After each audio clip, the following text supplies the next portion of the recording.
ভারত ছাড়া শেখ হাসিনাকে পৃথিবীর কেউ সমর্থন করেনি বলে মন্তব্য করেছেন বিএনপির যুগ্ম মহাসচিব রুহুল কবির রিজভী।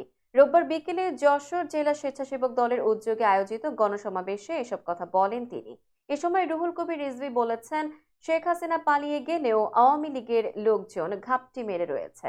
পুলিশে প্রশাসনে এখনো তাদের লোক রয়েছে। শেখ হাসিনার প্রত্যাবর্তনের লক্ষ্যে তারা দেশে কৃত্রিম অরাজকতা সৃষ্টি করছে, দেশকে অস্থিতিশীল করে তুলছে। বিএনপির রিজভী বলেন, শুধু পুলিশ বা প্রশাসন নয়, বিচার বিভাগও ছিল শেখ হাসিনার জল্লাদখানা। বিচারক বিচারপতি পদে নিজের লোক দিয়েছেন।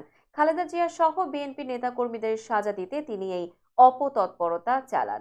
রুহুল কবির রিজভী আরো বলেন, ভারতের কোহিনূর ছিলেন শেখ হাসিনা।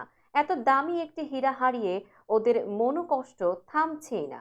ভারত ছাড়া শেখ হাসিনাকে পৃথিবীর কেউ সমর্থন করেনি।